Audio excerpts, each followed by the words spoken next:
Everyone. आज के इस लेक्चर में हम स्टार्ट करने वाले हैं class 12 NCERT book exercise 7.5 indefinite integral. तो इनडेफिनेट इंटीग्रल में आज हम इंटीग्रेशन पढ़ेंगे, integration by partial fraction. Partial fraction is the name of a method कि जिस मेथड से हम किसी पर्टिकुलर टाइप ऑफ क्वेश्चन का इंटीग्रेशन सॉल्व करते हैं। किस पर्टिकुलर टाइप ऑफ क्वेश्चन का इंटीग्रेशन सॉल्व किया जाता है?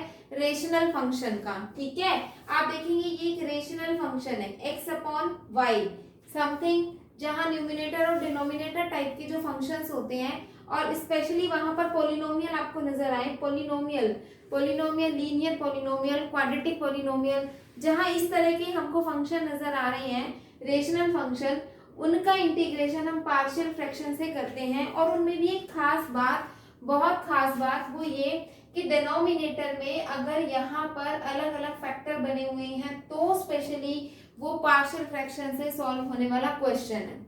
देयर इज नो डाउट कि आप इस क्वेश्चन को जैसे हमने पिछली एक्सरसाइज में सॉल्व किया था a into D upon D x into में डिनोमिनेटर प्लस में b, आप उस मेथड से भी इसको सॉल्व कर सकते हो, मे बी कि ये सब्स्टिट्यूशन से भी सॉल्व हो जाए। लेकिन यहाँ पर हम जो सीखने वाले हैं वो इस क्वेश्चन को सॉल्व करना सीखने वाले हैं पार्शियल फ्रैक्शन मेथड से। पार्शियल फ्रैक्शन मेथड सीखना बहुत जरूरी है, बहुत इजी भी होता है ये। तो पहले सबसे पहले हम देखते हैं कि किस तरह के रेशनल फंक्शन के लिए हम पार्शियल फॉर्म लेते हैं, पार्शियल फ्रैक्शन हम कैसे लेते हैं। ठीक है, देखते हैं। रेशनल फंक्शन अगर इस टाइप का है, देखो टाइप 1, यहाँ मेरे पास टोटल 5 टाइप्स मैंने लिखी हुई हैं कि इस टाइप के रेशनल फंक्शन के लिए मैं ऐसा फ्रैक्शन लूंगी, इस टाइप के रेशनल फंक्शन के लिए हम ऐसा फ्रैक्शन लेंगे।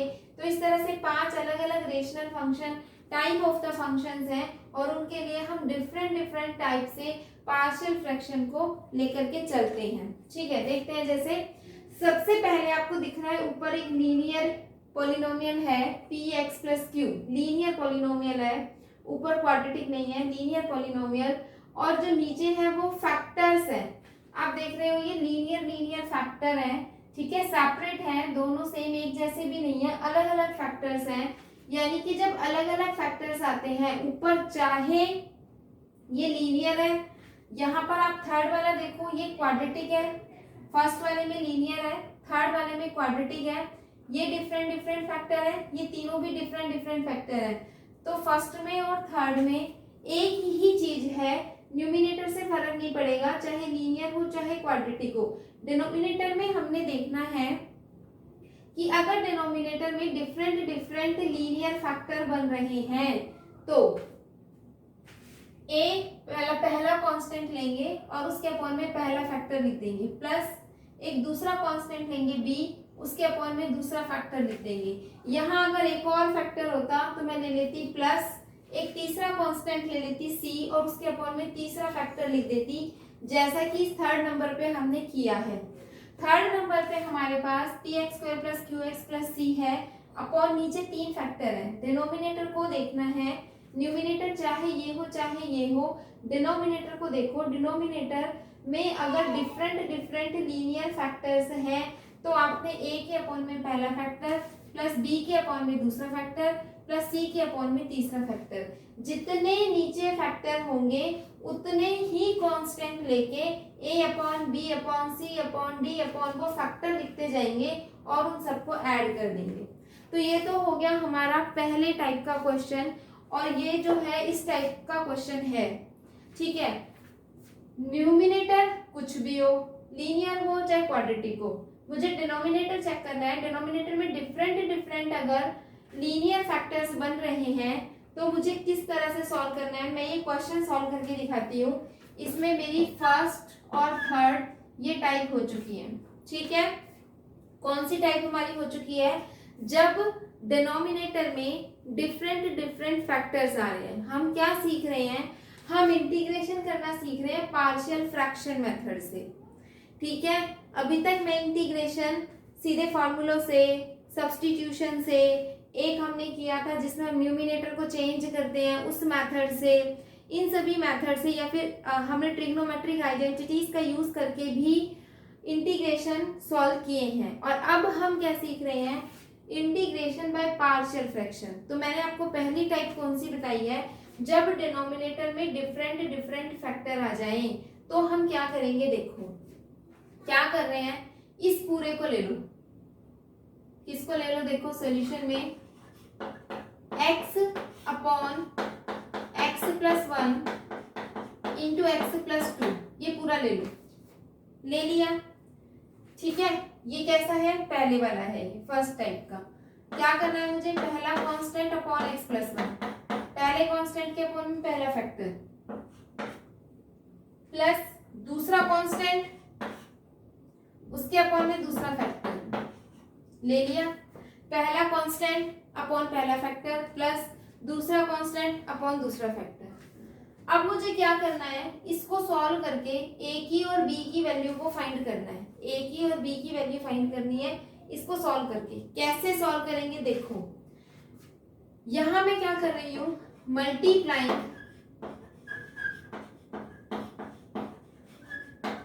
मल्टीप्लाइंग बोथ साइड्स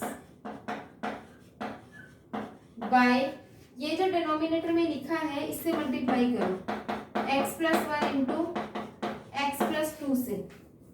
तो क्या आएगा, देखो यहाँ पर जब आप मल्टीप्लाई करोगे इससे तो ये इससे कैंसिल होके सिर्फ x बचेगा।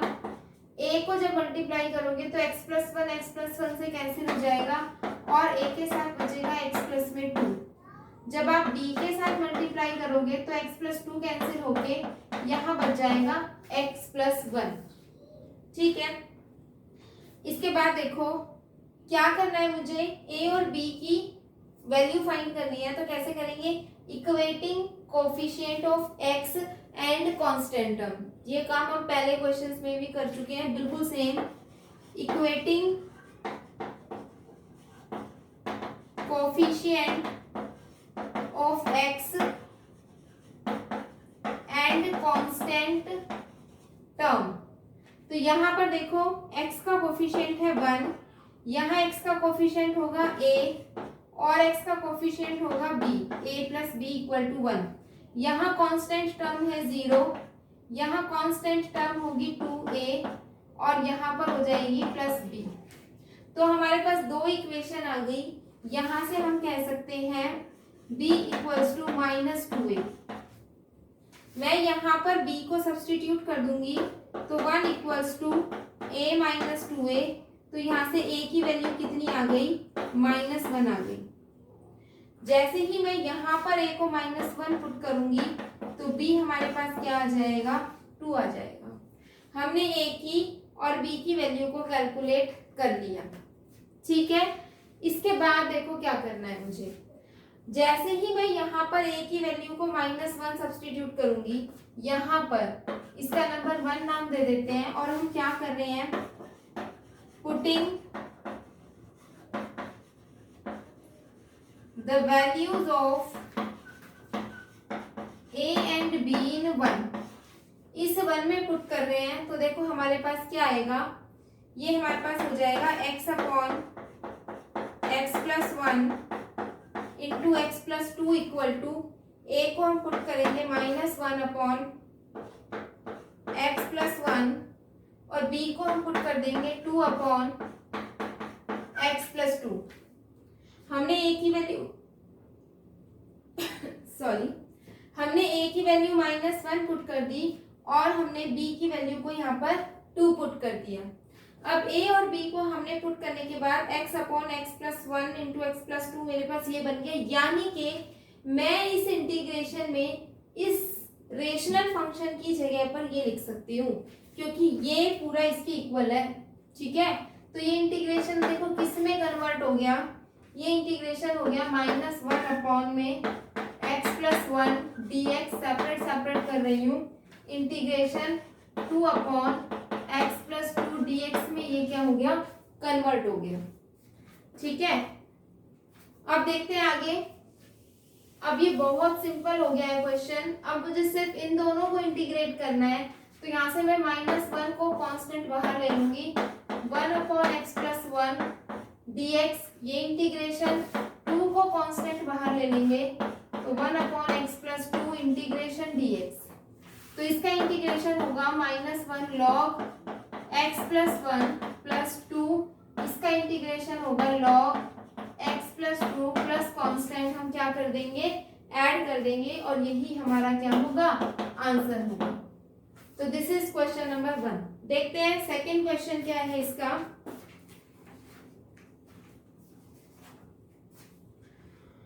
सेकंड क्वेश्चन, इसको अगर आप इस पे आंसर्स मैच करना चाह रहे हो तो इसको थोड़ा सा और भी सिंप्लीफाई कर सकते हो।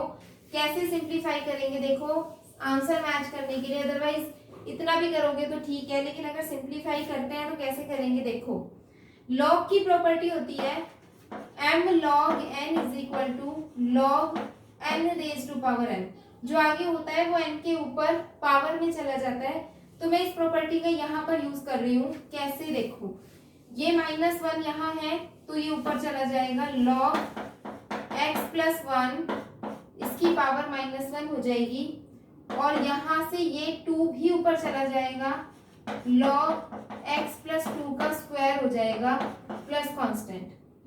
ठीक है, अब ये जो है ये 1 में आ जाएगा, या फिर इसको ऐसे भी लिख सकते हैं। एक और मेथड भी है, देखो वो ज्यादा इजी है। क्या कि मैं इसको चेंज नहीं कर रही हूँ, इस माइनस को मैं ऊपर नहीं लेके जा रही हूँ। यहाँ देखो 2 को ऊपर ले जाओ, log x प्लस 2 का स्क्वायर, फिर लिखो minus log x plus 1 plus constant. अब यहाँ से मैं ये प्रॉपर्टी लगा रही हूँ, log a minus log b equal होता है log a upon b। log a minus log b किसके इक्वल होता है, log a अपॉन b के इक्वल होता है। तो इस प्रॉपर्टी का अगर मैं यहाँ यूज कर दूं तो log x प्लस 2 का whole square upon x plus 1 और प्लस कांस्टेंट ऐड कर देंगे, तो यही मेरा क्या आ जाएगा, दिस इज द आंसर। तो यही मेरा आंसर आ जाएगा। ठीक है, तो इस तरह से आप इसको आगे चाहो तो सॉल्व कर सकते हो, अदरवाइज इतना भी आप छोड़ सकते हो, कोई दिक्कत नहीं है।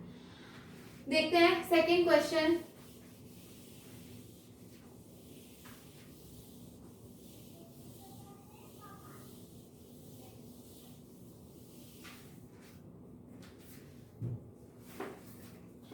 सेकंड हमारे पास क्वेश्चन नंबर 2 है, इंटीग्रेशन 1/x² माइनस 9 dx। इसको मैं लिख सकती हूँ x minus 3 into X plus 3 dx। तो यहाँ पर भी आप देख सकते हो डिनोमिनेटर में 2 अलग अलग लीनियर फैक्टर हैं, तो 2 अलग अलग लीनियर फैक्टर वाला पार्शियल फ्रैक्शन से सॉल्व होता है। कैसे हम करेंगे इसको, देखो इस पूरे को मुझे चेंज करना है, तो मैं क्या लेकर के चलूंगी, 1/x minus 3 into X plus 3 equal to a upon में फर्स्ट वाला फैक्टर यानी कि x minus 3 plus b upon में सेकेंड वाला फैक्टर यानी कि x प्लस 3। मुझे क्या करना होगा, multiplying both sides by x minus 3 into X plus 3 से। इसको मल्टीप्लाई करेंगे तो 1 आएगा, a से मल्टीप्लाई करेंगे तो x प्लस 3 बचेगा, क्योंकि x माइनस 3 तो कैंसिल हो जाएगा, और जब b से मल्टीप्लाई करेंगे तो x माइनस 3 बच जाएगा। इसके बाद मुझे क्या करना है, equating coefficient of x and constant को इक्वेट कराओ और x के कोफिशिएंट को इक्वेट कराओ, क्योंकि मुझे a और b कैलकुलेट करना है कि a और b क्या आएगा। तो यहाँ से देखो x का जो कोफिशिएंट है वो क्या है, 0, क्योंकि लेफ्ट हैंड साइड में x है ही नहीं, तो x का कोफिशिएंट क्या होगा, 0। यहाँ पे x का कोफिशिएंट है a और यहाँ पे x का कोफिशिएंट है प्लस b।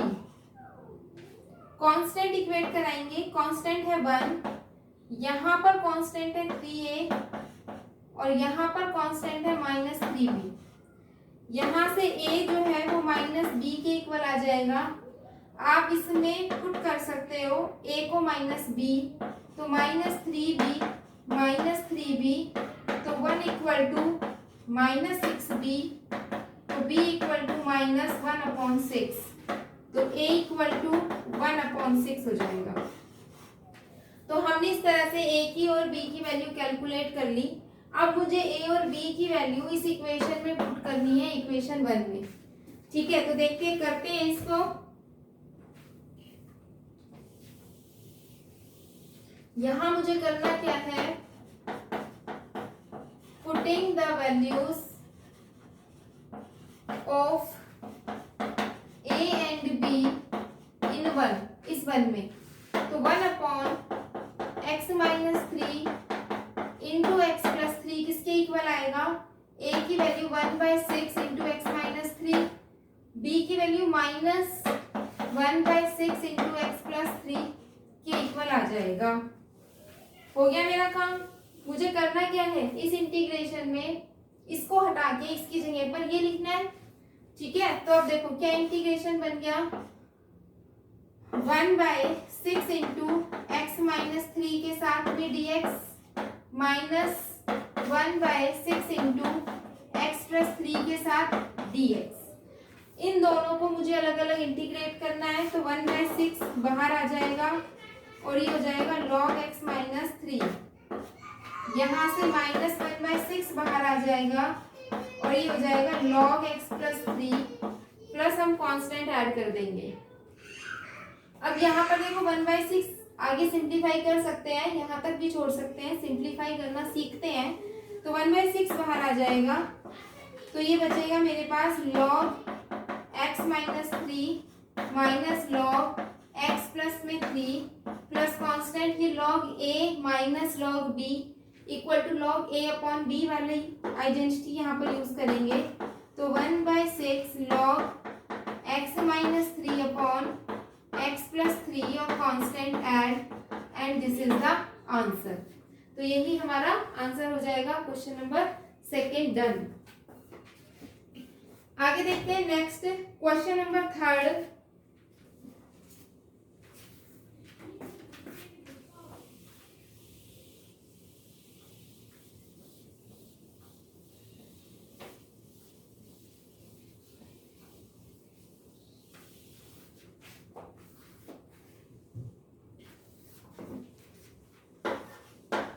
क्वेश्चन में है integration 3x minus 1 upon x minus 1 x minus 2 into X minus 3 dx।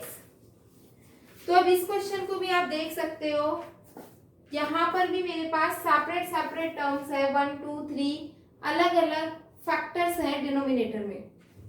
तो बिल्कुल वैसे ही होगा पार्शियल फ्रैक्शन से, यानी कि पार्शियल फ्रैक्शन के क्वेश्चन की पहचान क्या होगी, सबसे अच्छी पहचान इसकी यही है कि डिनोमिनेटर में अगर आपको फैक्टर्स मिल जाए, लीनियर फैक्टर्स मिल जाए, है ना, फैक्टर्स मिल जाए, इस तरह से अलग अलग टर्म्स मल्टीप्लाई, फैक्टर्स मल्टीप्लाई हो रहे हैं, टर्म्स नहीं फैक्टर्स मल्टीप्लाई हो रहे हैं, तो हम पार्शियल फ्रैक्शन का यूज करते हैं। तो यहाँ देखो सॉल्व करते हैं इसको, 3x minus 1 upon x minus 1 into X minus 2 into X minus 3 equal to लिख सकते हैं हम a upon X minus 1 plus b upon X minus 2 plus c upon X minus 3। ठीक है, नेक्स्ट स्टेप में क्या होगा, मल्टीप्लाइंग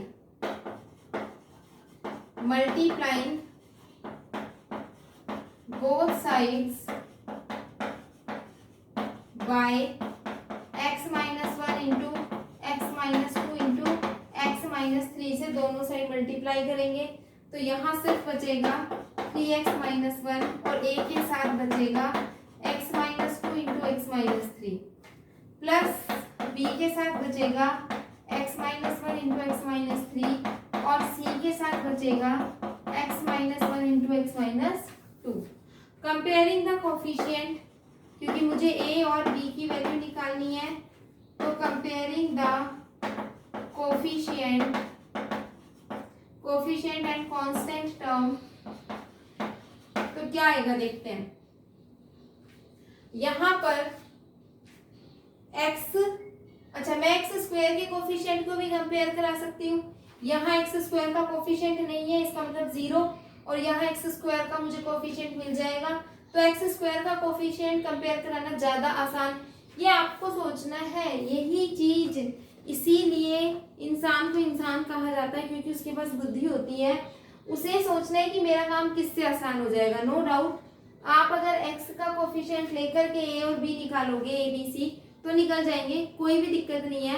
हो सकता है कि 2 लाइन आपको एक्स्ट्रा करनी पड़ जाए बस, लेकिन वो 2 लाइन कम करने के लिए आपको अपनी बुद्धि का यूज करना है, सीधी सी बात है ये। तो मैंने क्या सोचा, मैंने तो ये सोचा कि यहाँ तो एक्स स्क्वायर है नहीं, तो उसका कोफिशिएंट 0, यहाँ एक्स स्क्वायर का कोफिशिएंट ए, वहां पर बी और यहाँ पर सी। एक तो मुझे ये पता चल गया कि ऐसा कुछ है, ठीक है। कांस्टेंट टर्म देख लेते हैं। कांस्टेंट टर्म है -1, कांस्टेंट टर्म क्या है -1। यहां से देखो कांस्टेंट टर्म क्या होगी मेरे पास, माइनस और माइनस इन दोनों को मल्टीप्लाई करेंगे तो +6a, 6a इन दोनों को मल्टीप्लाई करेंगे +3b, फिर इन दोनों को मल्टीप्लाई करेंगे +2c, ठीक है। 3 वेरिएबल है, 2 इक्वेशन है, सॉल्व नहीं होगी। एक और हमारे को चाहिए, वो जो एक और हमारे को चाहिए वो एक्स के कोफिशिएंट से मिलेगी, ठीक है। तो एक्स का कोफिशिएंट 3, एक्स का कोफिशिएंट 3, यहाँ देखो एक्स का कोफिशिएंट क्या होगा, 3 को यहाँ से मल्टीप्लाई करोगे -3x और यहाँ से करोगे -2x, -5x, तो -5a, तो -5a, और यहाँ से -4b, और वहां से -3b, 3c, -3c। तो इस तरह से ये मेरे पास 3 इक्वेशंस आ गई हैं, इनको मुझे सॉल्व करना है और सॉल्व करके ए बी सी की वैल्यू को फाइंड करना है, ठीक है। तो कर लेते हैं सॉल्व इसको। कैसे करेंगे देखो, मैं क्या कर रही हूँ,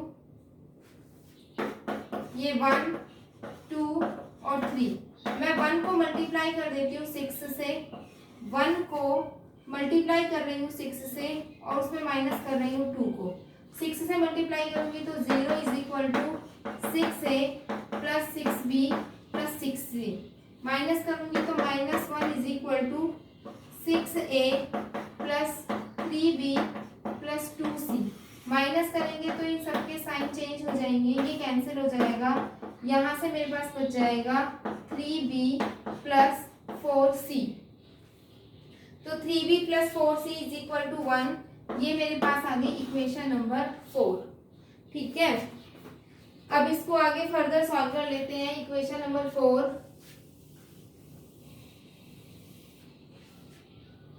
एक और इक्वेशन मैं कहाँ से निकाल लूं, इन दोनों से, फर्स्ट से और थर्ड से।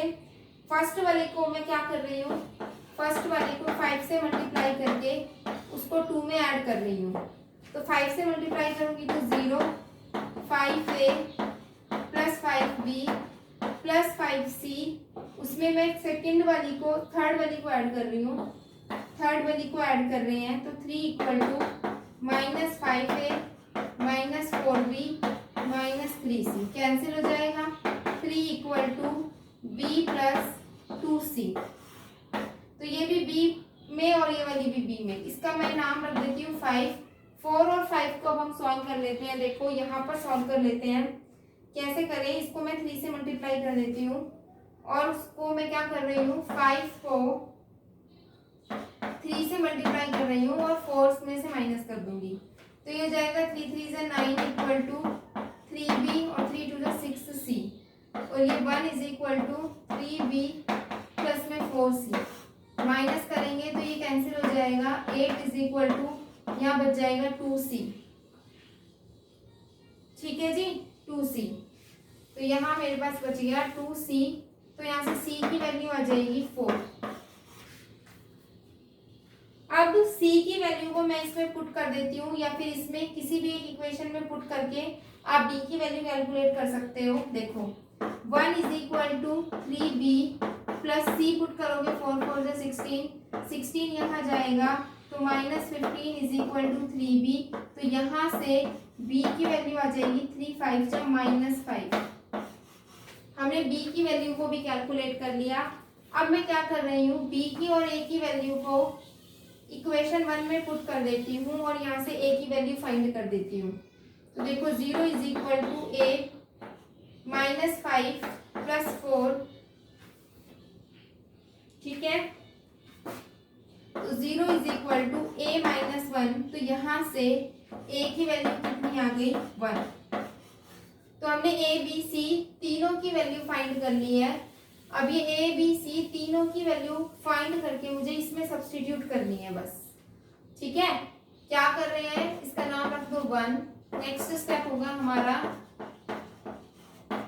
Putting the values of A B C in equation 1 में सब्स्टिट्यूट करेंगे। तो 3x - 1 upon x - 1 into x - 2 into x - 3 equal to 1 upon x - 1 plus 4 upon x - 2 minus नहीं, b की वैल्यू है -5, तो यहाँ आ जाएगा -5 upon x - 2 plus 4 upon x - 3। हमने ये ए बी सी सब्स्टिट्यूट कर दिए। अब इसका इंटीग्रेशन करने का मतलब, इसको इंटीग्रेट करना हुआ ना, ठीक है। अब इनको सेपरेट इंटीग्रेट कर देंगे। अब मैं डायरेक्ट इंटीग्रेशन कर रही हूँ, देखना ध्यान से। 1 अपॉन x - 1 का होगा log x - 1, ठीक है। यहाँ पर होगा -5 log x - 2, ठीक है। और वहां पर होगा +4 log x - 3। इसको और ज्यादा सिंप्लीफाई कैसे कर सकते हैं, देखो log x - 1, ठीक है, minus log x - 2 raise to power 5 ऊपर चला जाएगा, plus log x - 3 raise to power 4 भी ऊपर चला जाएगा, ठीक है। ये और ये दोनों प्लस के हैं, तो इसको हम लिख सकते हैं log x - 1 इंटू में x - 3 रेज टू पावर 4 और minus log x - 2 raise to power 5। ये मैंने कौन सी आइडेंटिटी लगाई है, यहाँ पर मैंने ये लगाया है, देखो log a plus log b equal to होता है log a b, ठीक है। तो ये log a plus log b equal to log a b minus log x - 2 raise to power 5। अब यहाँ log a minus log b लग जाएगा, तो ये हो जाएगा log x - 1 into x - 3 raise to power 4 upon x - 2 raise to power 5, plus constant add करना भूलना नहीं। This is the answer. Hence solve question number 3। देखते हैं नेक्स्ट हमारे पास क्या क्वेश्चन है। अब आंसर में तो इसको सॉल्व ही नहीं कर रखा, मतलब इसको ऐसे सिंप्लीफाई नहीं कर रखा, तो आपकी मर्जी है, आप यहाँ भी छोड़ सकते हो, आप यहाँ तक इसको सॉल्व भी कर सकते हो, कैसे भी कर सकते हो, कोई दिक्कत नहीं है, ठीक है। देखते हैं नेक्स्ट हमारे पास जो है क्वेश्चन नंबर 4। क्वेश्चन नंबर 4 बिल्कुल हमारे पास क्वेश्चन नंबर 3 की तरह है। क्वेश्चन नंबर 4 देखो बिल्कुल हमारे पास क्या है कि x अपॉन में x - 1 x - 2 x - 3 बिल्कुल क्वेश्चन नंबर 3 की तरह है। 3 फैक्टर हैं, a upon plus b upon plus c upon, आपको बिल्कुल इसी तरह सॉल्व करना है। तो ये क्वेश्चन मैं आपके लिए छोड़ रही हूँ। क्वेश्चन नंबर 4 हम यहाँ पर नहीं कर रहे हैं, ठीक है। क्वेश्चन नंबर 4 आप खुद से करेंगे। देखते हैं आगे नेक्स्ट।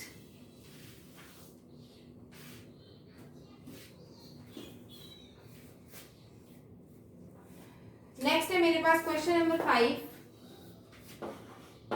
क्वेश्चन नंबर 5 में है integration 2x upon x square plus 3x plus 2 dx, ठीक है। तो यहाँ पर जब ये क्वेश्चन मेरे सामने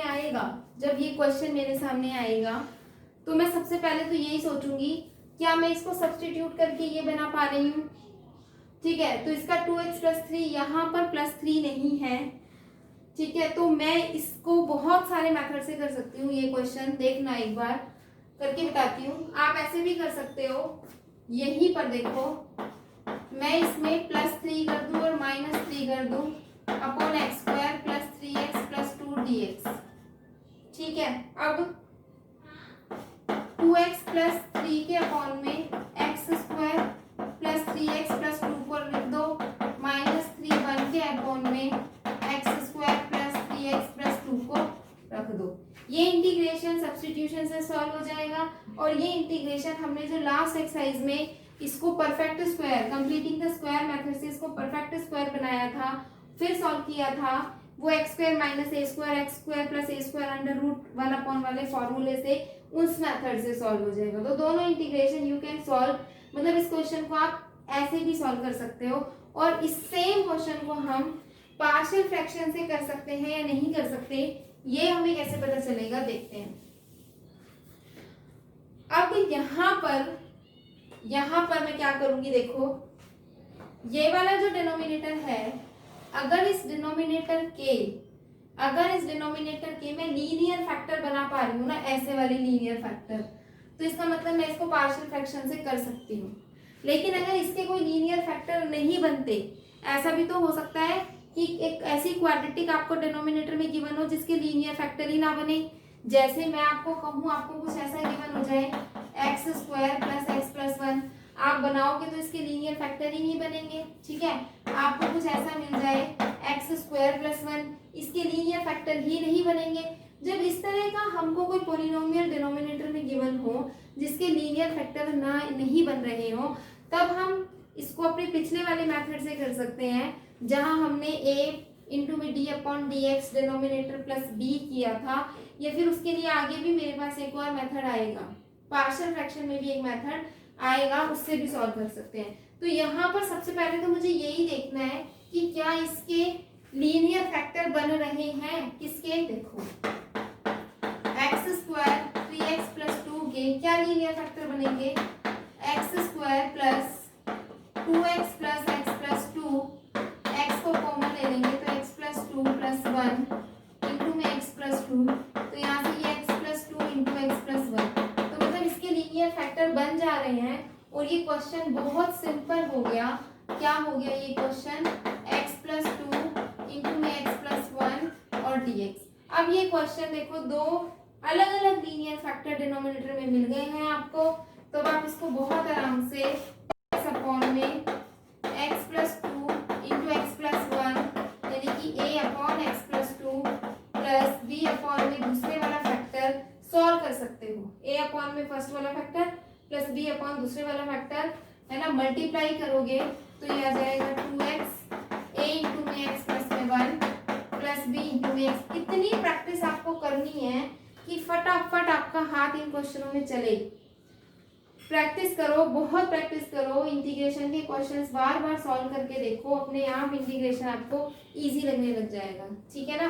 तो यहाँ से अब मुझे सिर्फ कोफिशिएंट कंपेयर कराने हैं, a की और b की वैल्यू को क्या करना है, कैलकुलेट करना है।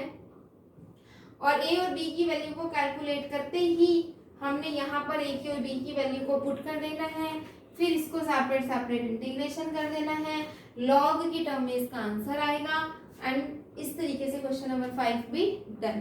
तो ये क्वेश्चन मैं आप ही के लिए छोड़ रही हूँ, very very simple, do yourself, आप खुद से करेंगे ये क्वेश्चन। ठीक है।